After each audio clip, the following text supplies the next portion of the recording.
6 hours on the rails, convinced that today she would finally get clarity. After all, Claire was her younger sister, and in all the years since their parents' death, Emily had believed they were inseparable. Yet Claire's cryptic text, sent 3 nights ago, had shattered that illusion. "Don't come, Emily. Stay away from the wedding." Emily gripped her suitcase handle tighter, her heart pulsing with a mixture of dread and hope. She threaded through Union Station, haunted by memories of the two of them as teenagers, clinging to each other when life felt too heavy. She'd expected warmth, tears, explanations. She did not expect silence. She arrived at Claire's condominium in the East End just before dusk. The building's glass facade reflected the fading sky, offices across the street lighting up in rows. Emily rang the intercom, heart thumping. After a long pause, a voice she barely recognized buzzed, "Let in." The door click opened. Inside the lobby, a receptionist glanced up, then returned to paperwork. Emily took the elevator to the 12th floor. The corridor was quiet, carpeted thick, muted. She paused outside the door labeled Harper, hand poised to knock, then instead pushed inside. Claire's home was dim. A single lamp glowed in the living room. Furniture was minimal, some boxes still unpacked, a few photographs of Claire traveling or smiling with friends, but no picture of a fiancé, no flowers, no celebratory decor. Emily stood just inside the threshold, waiting. When Claire appeared from the shadows, the recognition in her eyes was sharpened by fear. She'd changed thinner, more withdrawn, hair tied back tight. She moved as though expecting an intruder. She said little, just turned and walked down the hallway. Emily followed. In a quiet, near-empty dining area, she said simply, "You're not invited to the wedding." The words landed like a punch. Emily's throat constricted. She asked why she was her sister, but Claire would not answer. Claire's eyes flicked with terror. Her hands twisted the edge of her sweater. She insisted it's safer this way. Better that Emily not learn who the man was. Emily thought she saw tears behind Claire's composure, saw something terrified beneath the surface. But Claire would not relent. She closed the door softly between them and walked away. Emily sat amidst the shadowed room, confusion coiling in her chest. She thought, if I can't get her to trust me, perhaps I can piece this together on my own. Over the next days, Emily tried to reach Claire by phone. Calls went unanswered or cut off abruptly. She texted, "Just I'm here. I love you. Let me help." No reply. She messaged Claire's longtime friends from university, anyone who might know. One friend replied hesitantly, "She's changed. She speaks of a fiancé but won't show pictures. She's isolating herself." That was enough. Emily booked a flight to Toronto, rented a compact car, drove to neighborhoods Claire frequented, cafes, co-working spaces. She'd shadow her sister discreetly if she had to. She discovered Claire did not go to her workplace some days. She'd slip out early, or appear later than usual, or vanish entirely into local cafes for hours. On one day, Emily parked across the street from Claire's building at dawn and watched her sister leave dressed sharply. Professional, but face drawn. Emily followed at a distance, heart rattling. Claire's route led her to a suburban neighborhood in Scarborough, to a small estate agency office. She entered, met a man she greeted tentatively, and together they walked down to the real estate listings. They pored over documents, toured a model home. The man's touch on Claire's back was too firm, possessive, though he spoke in soft tones. Emily watched from her car across the street, adrenaline surging. She snapped discreet photos through her telephoto lens. Her fingers shook. That man, the one Claire refused to show, looked familiar. Not terribly famous, but familiar enough, a native of Alberta, formerly known under a different name, accused but never convicted of being involved in a mysterious death of his girlfriend years earlier. The case had faded from media, dismissed for lack of evidence. swept under the carpet. But Claire, so careful, so secret, why would she risk being with someone with that shadow over him?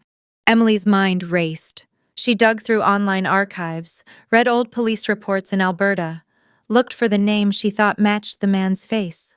She contacted the mother of the woman who had died, politely inquiring about public records.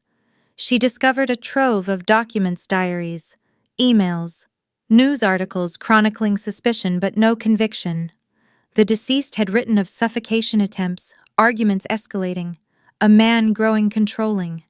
The family suspected foul play, but no proof existed. Emily's phone vibrated. A message. "Leave it alone. You don't know what you're getting into." The sender was blocked. Chills ran down her spine. She knew Claire knew.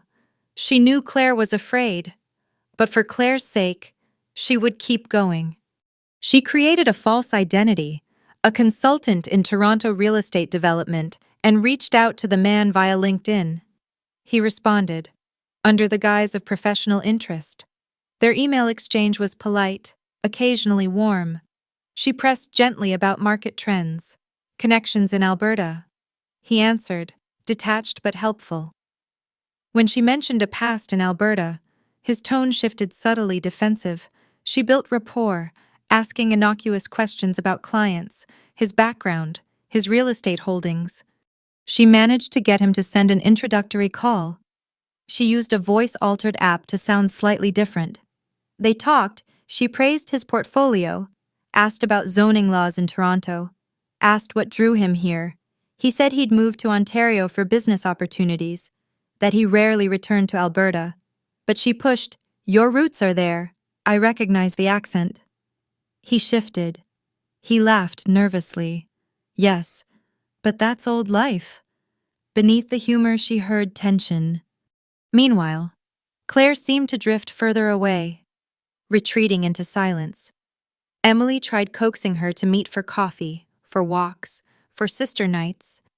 But Claire declined, citing work, stress, wanting to wait until things settle. Emily saw the change. Claire no longer posted in social media, no longer took vacations, no longer inviting friends over. She had become a ghost in her own life. Emily knew she needed proof, something undeniable, but she also knew she had to protect Claire. This man, if dangerous, would strike if exposed prematurely. She reached out discreetly to a private investigator in Toronto, one who had handled delicate domestic cases. She also contacted a lawyer specializing in abuse, control, restraining orders. They examined the archival evidence about the mysterious death in Alberta, tied it to real estate records, bank transfers, property holdings, and possible aliases. They devised a plan, set up recorded meetings, place hidden cameras in Claire's apartment under pretense of security upgrades, have Claire record conversations, lure the man into incriminating behavior. But they would need Claire's cooperation. And she was terrified. She feared what he might do. He had to know she was being watched. The stakes were life and death. Emily drove one evening into Claire's neighborhood just as dusk fell. She watched the man arrive, keys jingling. Claire let him in, her face pale. Emily crept to peer through windows. He moved around the apartment, touched things, handled Claire's phone gently or insidiously, she couldn't tell. Eventually he confronted her about something. His tone was clipped, cold. Her hand trembled. The camera in Emily's rented van recorded snippets arguing.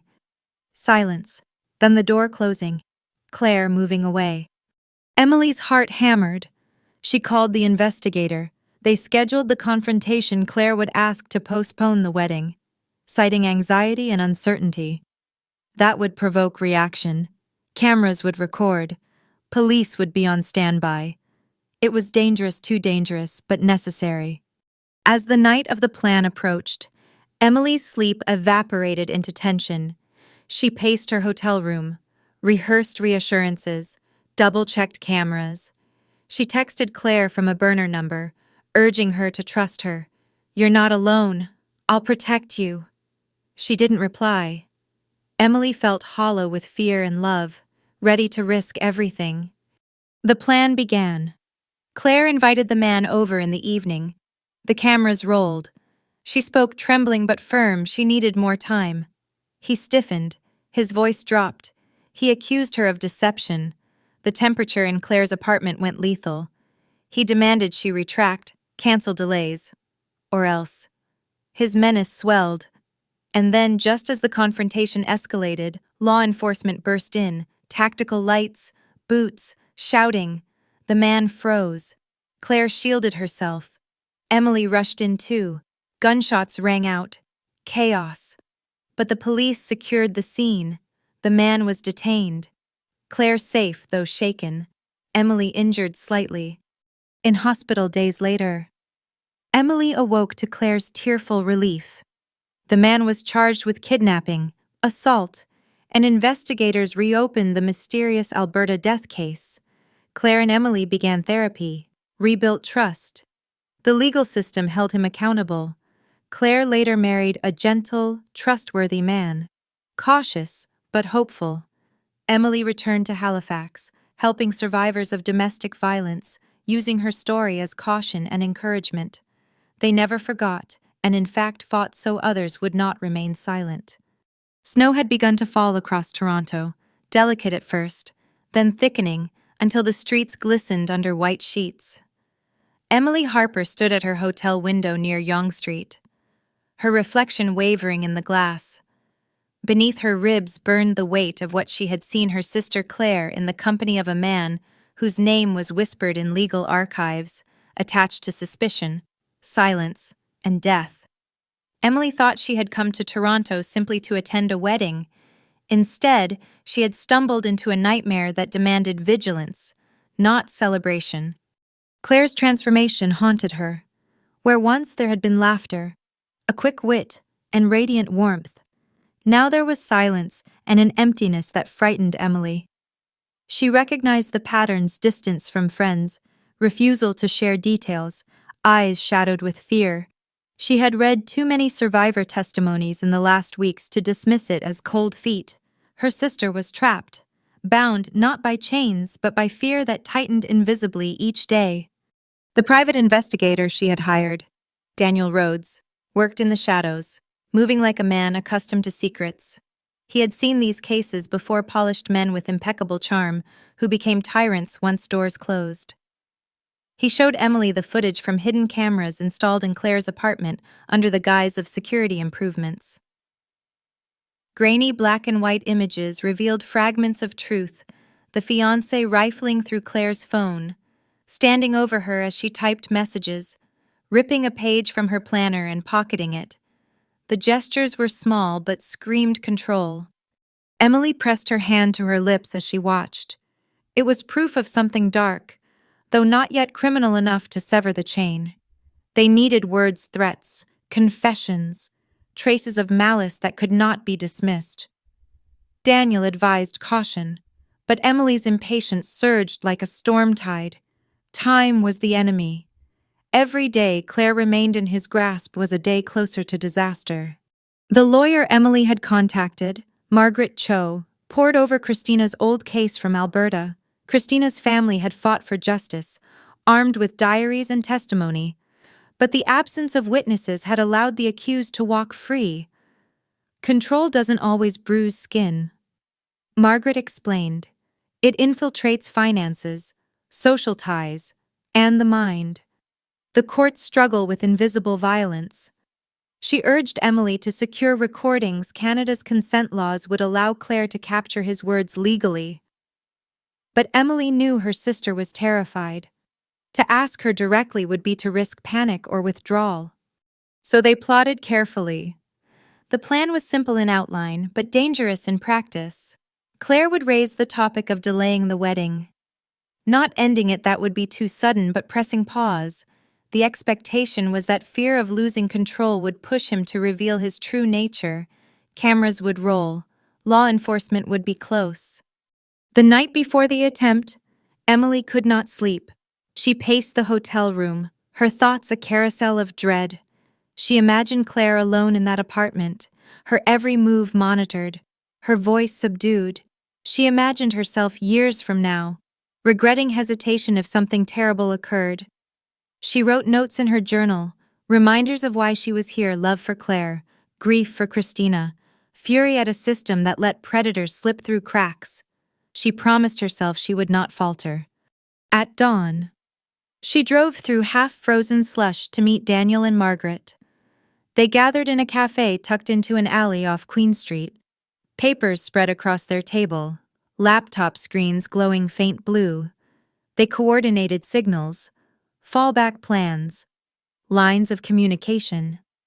A detective sympathetic to Margaret's work had agreed to position officers discreetly nearby, ready to intervene if things escalated.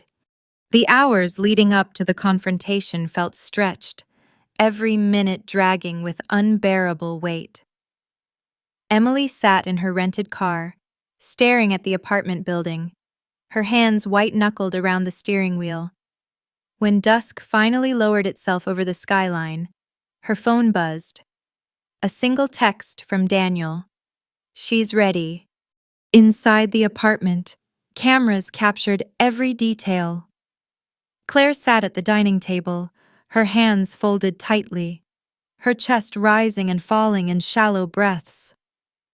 The man entered, confident as ever, setting his keys down with deliberate casualness. At first, the atmosphere was ordinary pleasantries, questions about work, talk of errands.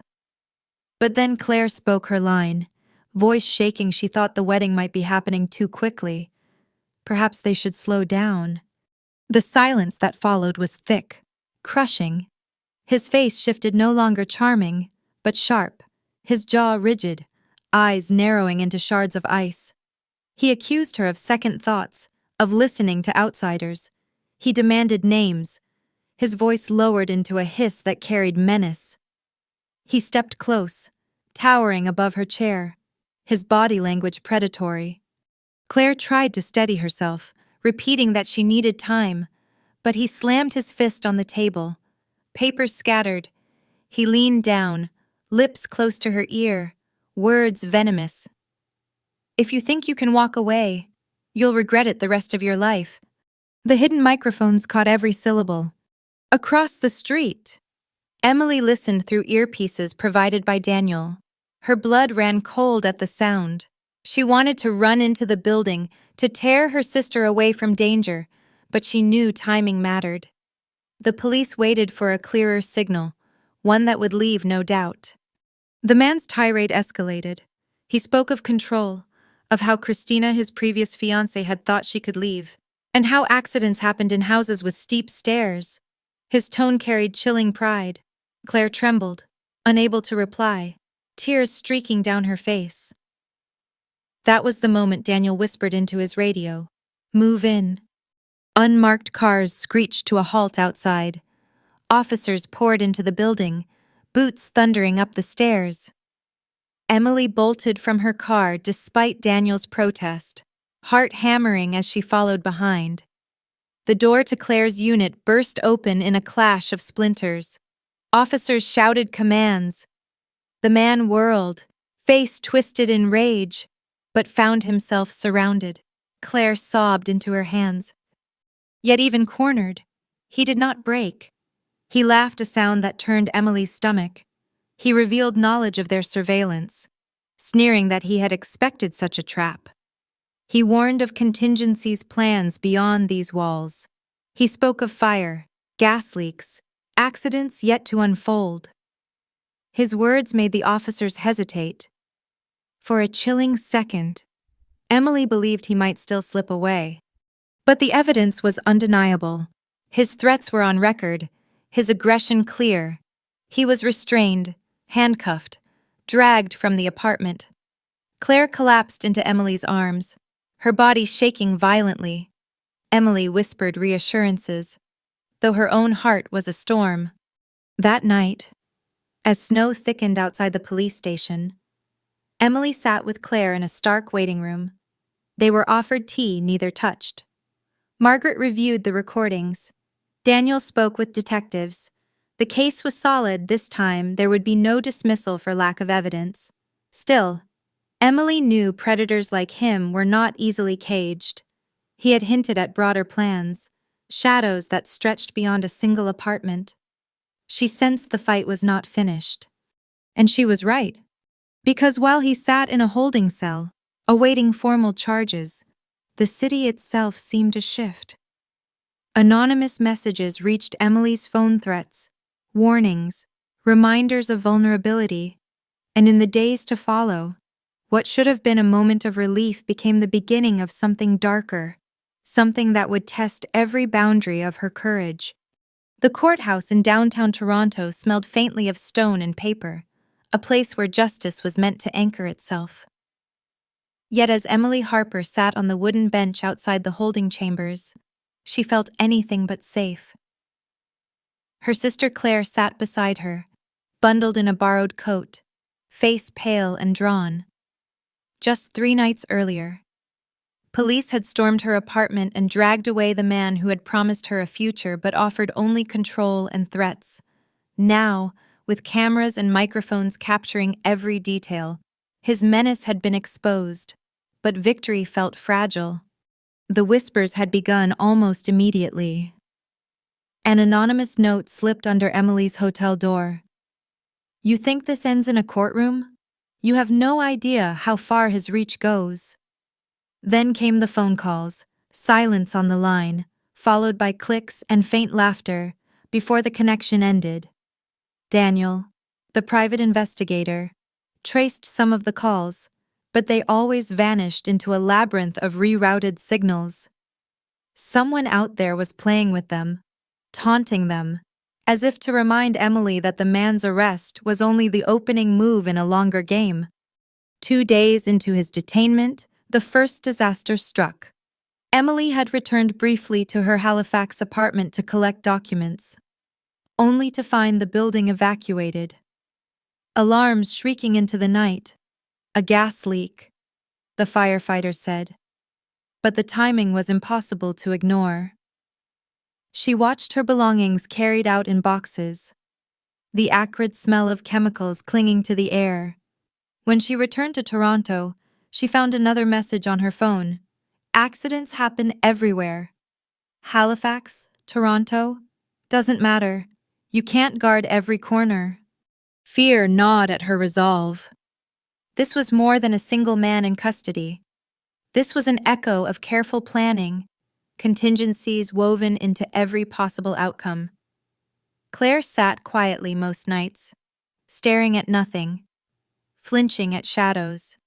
Emily tried to hold her, to promise safety, but deep inside she felt the gnaw of dread. Had they really won, or had they merely provoked something far worse? The lawyer, Margaret, insisted they push forward. The evidence was strong hidden camera footage, audio recordings of threats, witnesses to his behavior, but the defense team was ruthless, arguing entrapment, painting Claire as unstable, and Emily as obsessive. "He'll walk again if we're not careful." Margaret warned, "The system doesn't punish charm, it punishes only proof." That was when Jennifer appeared, Christina's sister, flown in from Alberta after hearing the news. Her presence was like a ghost walking into the room. She carried with her a worn leather folder, stuffed with photographs and notes. She had spent years tracking the man after her sister's death, never letting go of the suspicion that justice had been stolen. She laid out pictures of a remote cabin in the Laurentian Mountains, owned quietly under a relative's name, stocked with supplies. "If he had a fallback plan," she whispered, "this is where he'd go. He's always been 2 steps ahead." Emily felt the chills settle deeper into her bones. The idea of a safe house, hidden in the folds of the Canadian wilderness, made the hair on her arms rise. If he escaped, and men like him always planned to escape, that was where he would drag Claire, far from prying eyes. Days later, the unimaginable happened. During a routine transfer from holding to courthouse, chaos erupted. The prison van never reached its destination. Somewhere on the highway near Kingston, its escort vehicles collided in a sudden, violent crash. When first responders arrived, the back of the van was empty. Handcuffs lay abandoned on the floor, officers injured, drivers dazed, no trace of him. Emily's phone buzzed minutes after the news broke. An untraceable number. One message. You should have listened. You should have left her to me. Her body went cold. She rushed to Claire's apartment, heart galloping. Police had already secured the building. But Claire was gone. The front door stood ajar. A teacup shattered on the floor. Neighbors reported hearing a scuffle, a woman's muffled scream. Surveillance cameras captured only the back of a man ushering Claire into a black SUV. He had returned for her. The nightmare began anew. Detectives scrambled to issue alerts across Ontario and Quebec. Roadblocks rose. Helicopters swept highways. But Emily knew he was too clever for nets. He had planned this. Every detail screamed of foresight. And so Emily turned to Jennifer's folder, flipping through pictures of the mountain cabin again and again. It was remote, desolate, the kind of place where screams would dissolve into trees. She felt something ignite inside her chest, fear transmuting into resolve. She gathered Daniel, Margaret, and Jennifer.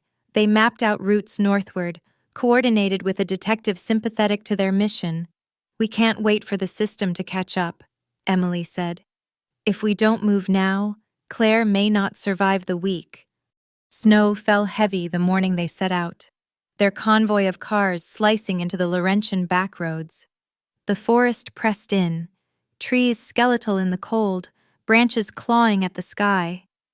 The cabin lay ahead, a smear of smoke rising faintly against the pale horizon. Emily gripped the wheel until her hands hurt, adrenaline coursing through her. Somewhere within those walls, her sister was being held, and the man who had destroyed so many lives was waiting. For hours, she had feared this moment. Now she welcomed it, because she would not let him take Claire the way he had taken Christina. If it meant tearing through the heart of winter itself, if it meant risking her own life, Emily was prepared. The trap had failed, the net had broken. Now it was time for a reckoning. The forest swallowed the sound of their tires as Emily Harper's convoy crept along the frozen road.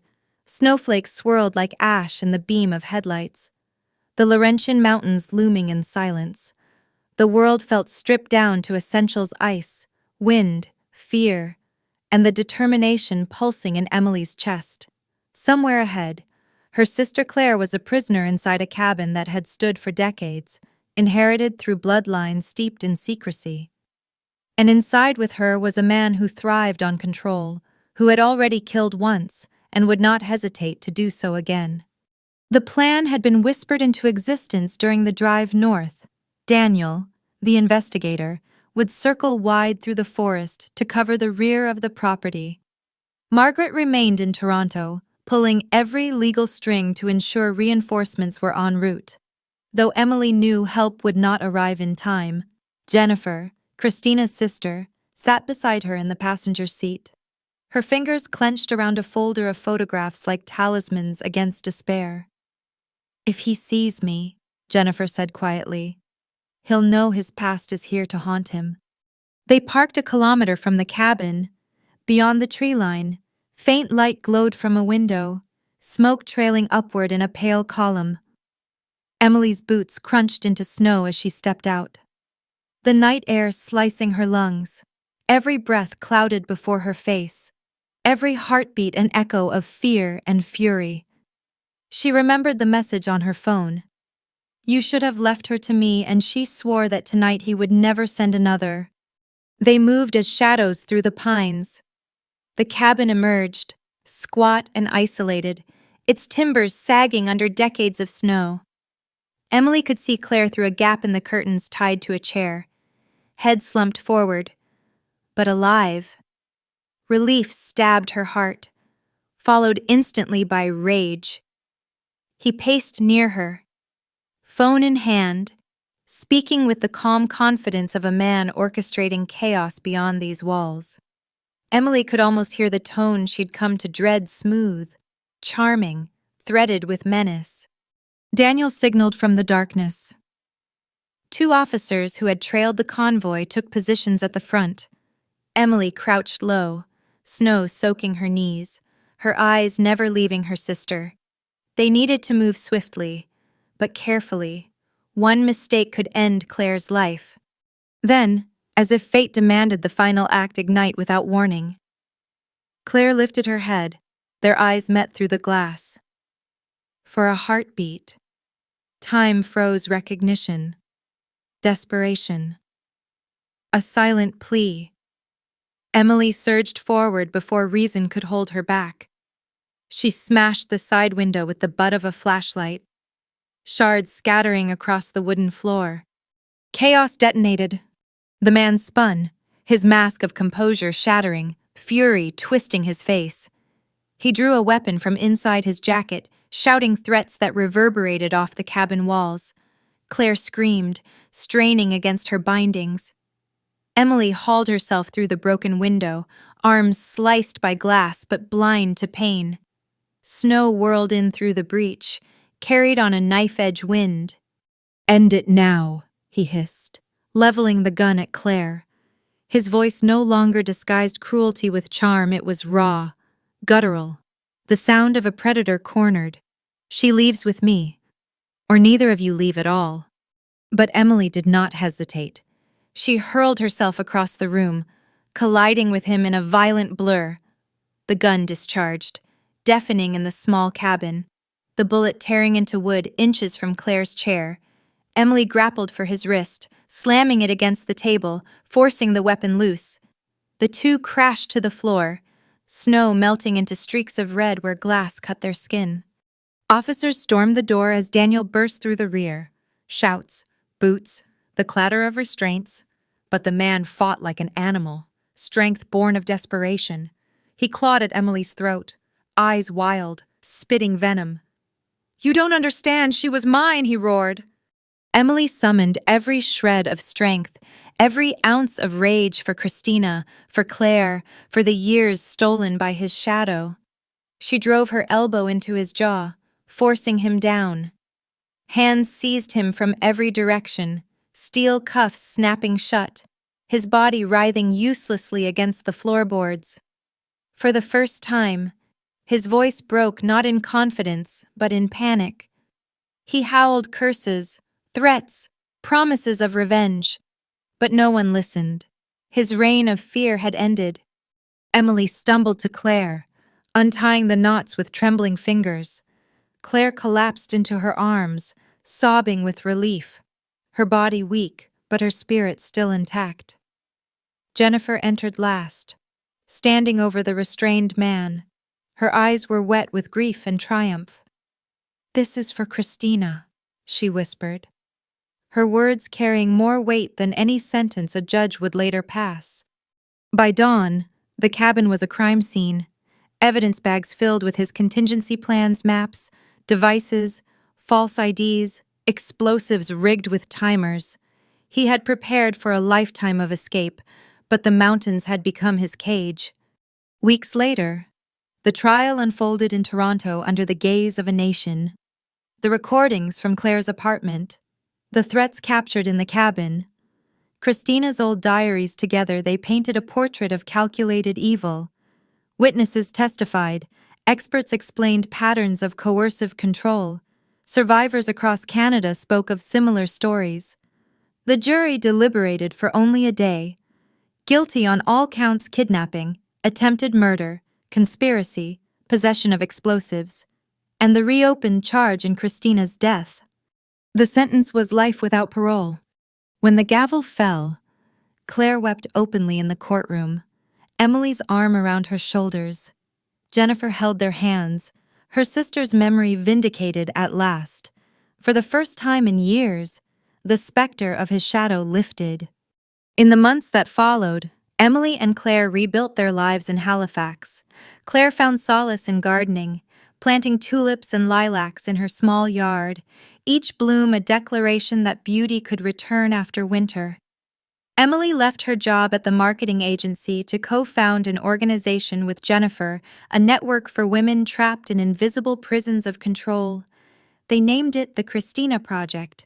in honor of the woman who had not survived but whose story had saved others. On a spring morning 2 years later, Emily stood on the Halifax waterfront as the sun spilled gold across the Atlantic.